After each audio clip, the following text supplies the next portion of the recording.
கரூரில் இன்று 32 பேருக்கு அரசு பணிக்கான ஆணைகளை முதலமைச்சர் விஜய் வழங்க இருக்கிறார். இதற்காக கரூரில் ஏற்பாடுகள் செய்யப்பட்டிருக்கின்றன. முன்னதாக தாவேக சார்பில் மக்கள் சந்திப்பு நிகழ்ச்சியும் நடைபெற இருக்கிறது. அதில் பங்கேற்று கட்சியின் தலைவரும் முதலமைச்சருமான விஜய் உரையாற்ற இருக்கிறார். இதுகுறித்த விவரங்களை செய்தியாளர் பிரவீனிடம் கேட்கலாம். தற்போது சென்னையிலிருந்து முதலமைச்சர் விஜய் கிளம்பி இருக்கிறார். அவர் விமான நிலையத்திற்கு செல்லும் காட்சிகளை பார்க்கிறோம்.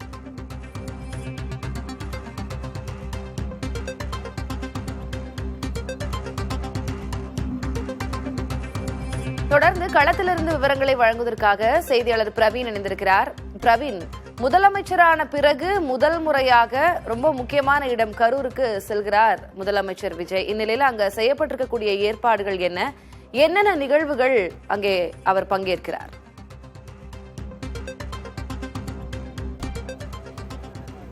முதலமைச்சர் விஜய் கரூரில் இன்று மேற்கொள்ளக்கூடிய பயணத்தில் 3 முக்கிய நிகழ்வுகளில் பங்கேற்க இருக்கிறார். முதலாவதாக மக்கள் சந்திப்பு, அதன் பிறகு கரூர் நெரிசலில் உயிரிழந்தவர்களுக்கு அந்த கருணை அடிப்படையில் உயிரிழந்தவர்களின் குடும்பங்களுக்கு கருணை அடிப்படையில் வழங்கக்கூடிய அந்த அரசு பணிக்கான நியமனங்கள் வழங்குவது மற்றும் தனியார் தொழிற்சாலைக்கான அடிக்கல் நாட்டு விழா உள்ளிட்ட 3 முக்கியமான 1700 கோடி ரூபாய் மதிப்பீட்டில் அந்த காலனி தயாரிக்கும் தொழிற்சாலை அமைக்கும் அந்த அடிக்கல் நாட்டு விழா 3 நிகழ்ச்சிகள் முக்கியமாக அவர் பங்கேற்க இருக்கிறார். நாம் தற்போது இருக்கக்கூடிய பகுதி மக்கள் சந்திப்பு நடைபெறக்கூடிய அந்த பகுதியின் பொதுமக்கள் என்றாகும் அந்த பகுதியில் நாம் தற்போது நின்று கொண்டிருக்கிறோம். முதலாவதாக அவர் சென்னையிலிருந்து தனி விமானம் மூலம் திருச்சி வந்தடையும் அவர் சாலை மார்க்கமாக கரூர் வந்தடைகிறார். கரூர் வந்தவுடனே முதல் நிகழ்வாக மக்கள் சந்திப்பு நிகழ்ச்சியில் தான் அவர் பங்கேற்க இருக்கிறார். ஒளிப்பதிவாளர் முத்துப்பாண்டி காட்டிக் கொண்டிருக்கக்கூடிய காட்சிகள் அந்த மக்கள் சந்திப்பு நடைபெறக்கூடிய அரங்கின் ஒவ்வொரு பகுதியிலும் ஏற்பாடு செய்யப்பட்டிருக்கக்கூடிய அந்த ஏற்பாடுகள் குறித்து தான் காட்டிக் கொண்டிருக்கிறார். அதாவது பைபாஸ் சாலையிலிருந்து உள்ளே வரக்கூடிய ஒவ்வொரு படிநிலைகளும் பல்வேறு விதமான ஆய்வுகள் மற்றும் சோதனைகளுக்கு பிறகே ஒருவரும் அனுமதிக்கப்படுகிறார்கள். காட்சிகளிலே பார்க்க முடிகிறது. பொதுமக்கள் என்றாகக்கூடிய அந்த நுழைவாயில் பகுதியில் பல்வேறு விதமான படிநிலைகள் இங்கு பாதுகாப்புக்காக செய்யப்பட்டிருக்கின்றன. ஒவ்வொருவருக்கும் QR கோடுடன் கூடிய அடையாள அட்டைகள் வழங்கப்பட்டிருக்கின்றன. இதனை தாண்டி உள்ளே வரும்போது முக்கியமான ஆர்ச் பகுதியில் வரும்போதே மெட்டல் டிடெக்டர்கள் மூலமாக தனித்தனியே ஒவ்வொருவரும் ஆய்வு செய்யப்படுகிறார்கள். தடை செய்யப்பட்ட பொருட்கள் ஏதேனும் வைத்திருக்கிறார்களா என்கின்றவற்றை சோதனை செய்வதற்கென தனி காவலர்கள் மற்றும் ஒவ்வொரு பகுதியிலுமே ஆண்கள் மற்றும் பெண்களுக்கென தனித்தனியே இடங்கள் பிரிக்கப்பட்டு சோதனைகளுக்கு பிறகே அவர்கள் அனுமதிக்கப்படுகிறார்கள். நிகழ்ச்சி அரங்கை பொறுத்தவரையில் 5000 பேர் அமரக்கூடிய வகையில் ஏற்பாடுகள் செய்யப்பட்டிருக்கிறது. அதற்கான பாஸ்கள் மட்டுமே கொடுக்கப்பட்டிருப்பதாக தெரிவிக்கப்பட்டிருக்கிறது. ஒவ்வொருவருக்கும் குடிநீர்கள் விநியோகம் செய்வதற்காக 25000 குடிநீர் பாட்டில்கள் மற்றும் அவை தவிர 25 தனியே 1000 லிட்டர் கெப்பாசிட்டி கொண்ட தனித்தனியே 25 இடங்களில் தண்ணீர் டேங்குகளும் வைக்கப்பட்டிருக்கின்றன.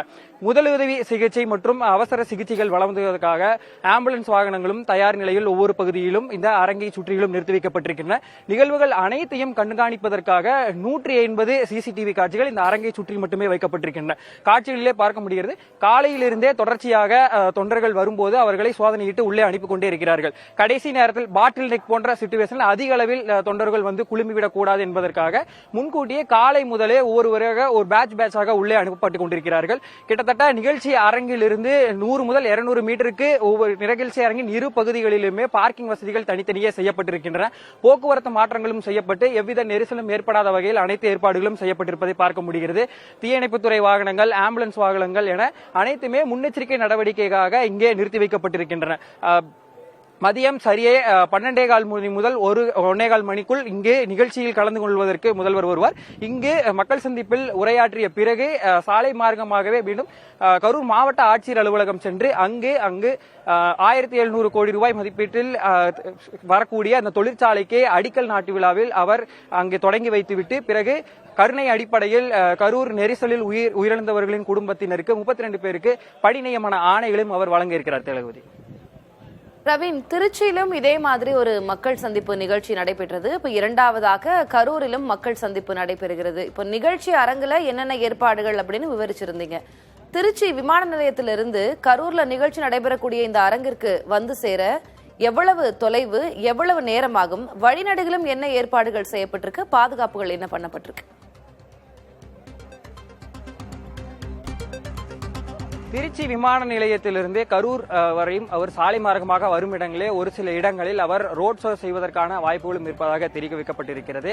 கிட்டத்தட்ட 1 மணி நேரம் முதல் 1.25 மணி நேரம் வரை இந்த அரங்கை அடைவதற்கான நேரம் எடுத்துக்கொள்ளலாம் என தெரிவிக்கப்பட்டிருக்கிறது. ஏற்கனவே குறிப்பிட்டிருந்தது போல ஒவ்வொரு இடங்களிலும் நெரிசல் ஏற்படாத வகையில் சாலைகளில் போக்குவரத்து மாற்றங்கள் என்பது செய்யப்பட்டிருக்கிறது. எந்த ஒரு பொதுமக்களுக்கு இடையூறு ஏற்படாத வகையிலும் முன்பாக தமிழக வெற்றி கழகத்தின் தலைவராக இருந்தபோது பல்வேறு நிகழ்வுகளில் கூட்ட நெரிசல் உள்ளிட்ட பிரச்சனைகள், அதாவது போக்குவரத்துக்கு ஒரு சில பிரச்சனைகள், சாலை நிர்மார்க்கங்களிலும் வாகனங்கள் அதிக அளவில் படையெடுத்தது உள்ளிட்ட சிக்கல்கள் எல்லாம் இருந்த சூழலில் தற்போது முதலமைச்சராக வரக்கூடிய ஒரு சூழலில் முன்னெச்சரிக்கையாக போக்குவரத்து மாற்றங்கள் என்பது செய்யப்பட்டிருக்கின்றன. ஒவ்வொரு மாவட்ட காவல்துறை சார்ந்த, அதாவது இந்த மண்டலத்தை சேர்ந்த காவல்துறை அதிகாரிகள், ஒவ்வொரு மண்டலத்தை சேர்ந்த உயரதிகாரிகளின் தலைமையிலேயே ஒவ்வொரு இடத்திலும் பாதுகாப்பு ஏற்பாடுகள் மற்றும் போக்குவரத்து மாற்றங்கள் செய்யப்பட்டிருக்கின்றன. கிட்டத்தட்ட 2500க்கும் மேற்பட்ட காவல்துறையினர் ஒட்டுமொத்த அரங்கு மற்றும் நிகழ்வுகளை முழுமையாக கண்காணிப்பதற்காக பாதுகாப்பு பணிகள் பணியமர்த்தப்பட்டிருக்கின்றன. ரோட் ஷோ செய்யக்கூடிய 2 அல்லது 3 இடங்களில் முதல்வர் வாகனத்தில் நின்றவாறு பொதுமக்களுக்கு கையசைத்தவாறு வருவதற்கான வாய்ப்புகள் இருப்பதாக தெரிவிக்கப்பட்டிருக்கிறது. முன்பு தமிழக வெற்றி கழகத்தின் தலைவராக மட்டுமே வந்திருந்த சூழலில் தற்போது முதலமைச்சராக வரக்கூடிய சூழலில் கூடுதல் அதிக அளவில் மக்கள் வந்துவிடக்கூடும் என்கின்ற ஒரு தகவலும் தெரிவிக்கப்பட்டிருப்பதால் முன்கூட்டியே அதற்கான ஏற்பாடுகளை சிறிய முறையில் செய்துவிட்டதாக காவல்துறை தரப்பிலும் தெரிவித்திருக்கிறார்கள். தற்போதைய கள விவரங்களுக்கு நன்றி பிரவீன். என் பையன் தாங்க எல்லாமே, வீட்டுக்கார் இல்லைங்க. அவன் தான் சம்பாரிச்சு எங்க குடும்பத்தை பார்த்துட்டு இருந்தான். பொண்ணு ஒண்ணு கல்யாணம் பண்ணி கொடுத்துட்டோம். பிள்ளைக்கு கல்யாணம் அவன் தான் பண்ணி வச்சான். எல்லாமே அவன் தாங்க. அவன் இல்லாதது இன்னும் எங்களால ஏத்துக்கவும் முடியல. இவங்க எங்களுக்கு சப்போர்ட் பண்ணி எங்களை பாத்துக்கிறாங்க. அது வரைக்கும் இப்ப வரைக்கும் ஓகே. பொண்ணுக்கு வேலை கொடுக்குறேன் நாங்க. சரி, இப்ப வேலை வாங்கி இருக்குங்க. நானும் வேலைக்கு போயிட்டு தான் இருக்கேன். எவ்வளவு நாள் போக முடியும்னு தெரியாது. அதனால பாப்பாக்கு வேலை கிடைச்சதுன்னா தைரியமா அவன்கிட்ட ஏதாவது பாத்துக்கலாம், கேட்க சொல்லி பார்க்கலாம், பாத்துக்க சொல்லி கேட்கலான்னு சொல்லி வேலை வாங்கியிருக்கோம். என்ன ஒர்க் பண்றது? அவர் மொபைல் ஷாப் வச்சிருந்தாங்க. பாதிக்கப்பட்டு ஒரு செப்டம்பர் மாசம் ஒரு ஆசை. அந்த காலங்கள் எப்படி இருந்தது? இந்த கொடுக்கக்கூடிய அரசு பணி உங்களுக்கு எவ்வளவு உதவியா இருக்கும்? ரொம்ப ஹெல்ப்ஃபுல்லா இருக்கும். ஏன்னா அவங்க 2 குழந்தைங்க இருக்காங்க. அவங்களோட லைஃப்க்கு இது ரொம்ப யூஸ்ஃபுல்லா இருக்கும். இப்போ அந்த வேலை யார் கொடுக்குறாங்க? என்னோட சிஸ்டருக்கு தான் கொடுக்குறாங்க. என்னோட சிஸ்டரோட ஹஸ்பண்ட் இறந்துட்டாங்க, அதுல பாதிக்கப்பட்டாங்க. அவங்களுக்கு தான் தராங்க. அவங்க பேரு நிவேதிதா. அவங்க பசங்க என்ன பண்றாங்க? ஒரு குழந்தை 6th படிக்கிறாங்க, பொண்ணு. பையன் இப்ப LKG. கரூர் துயரத்தில் உயிரிழந்தோரின் குடும்பத்தினருக்கு அரசு வேலை வழங்கும் நிகழ்வில் தன்னை அனுமதிக்கவில்லை என மகனை இழந்த தாய் கண்ணீர் மல்க புகார் தெரிவித்திருக்கிறார். இது தொடர்பாக அவர் கூறியதை பார்க்கலாம். என் புள்ள விஜய் சார் கூட்டத்துக்கு போயிருந்தாங்கன்னா என் புள்ள இறந்துட்டான். விஜய் இதுல இறந்துட்டு எங்க தங்கச்சி தானா கூட்டிட்டு போயிருந்தாங்க. சின்ன பிள்ளைல இருந்து அவன் எங்க வீட்டுக்காரர் வேற கல்யாணம் பண்ணிட்டு போயிட்டாரு, நான் விட்டுட்டு போயிட்டாரு எங்களை. நான் தான் என் சின்ன பிள்ளை, பெரிய பிள்ளைய எங்க அம்மா நான் தான் சார் வளர்த்தோம் நாங்க. இன்னைக்கு போன் பண்ணி அங்க சொல்றாங்க எங்களுக்கு ஒரு வாரத்தை இன்னொரு பெத்தவளுக்கு ஒரு போன் பண்ணலங்க சார். யாருமே எங்க வரன்னு கூட தெரியல. நாங்களாம் இங்க வந்தோம் சார், இங்க பாக்கலாம் வரலாம்னு இங்க வந்தோம் சார். நாங்க என்ன சார் இது பணம் கொடுக்கும்போது இந்த பிரச்சனை இருந்ததுலமா இருந்துச்சுங்க சார், பிரச்சனை இருந்துச்சுங்க சார். இதெல்லாம் திருப்பி அப்புறம் அம்மாக்கு தான் வேணும்னு சொல்லி எல்லாரும் பண்ணாங்க. பணம் எல்லாம் எங்களுக்கு தான் வருதுங்க சார். எங்களுக்கு தான் சார் வந்துச்சு, எல்லாமே எங்களுக்கு தான் வருது. விஜய் சார் அதெல்லாம் எந்த குறையும் நாங்க சொல்ல. பொண்ணுங்களுக்கு தான் முக்கியத்துவம் கொடுக்கறேன்னு அதெல்லாம் அந்த சார் எதுவுமே நாங்க சொல்லல. இப்ப இருக்கிறதுக்கு எங்களுக்கு ஒரு போன், பெத்தவளுக்கு ஒரு போன் பண்ணுமா, நீங்க பண்ணக்கூடாதா? பண்ணுமுல்ல. நாங்க வெளியில நிக்கிறோம், அவனை உள்ளார ஒரு பெத்ததுக்கு ஸ்கூலுக்கு சேர்த்ததுக்கு வந்தது கிடையாது. நாங்க தான் கஷ்டப்பட்டு வளர்த்தோம் சின்ன பிள்ளைல இருந்து. இன்னைக்கு போய் அவன் உள்ளார உட்காந்துருக்க என்ன வெளியில வரட்டி விடுறாங்க. ஒரு பெத்தவளை வெளில வர்றாங்க.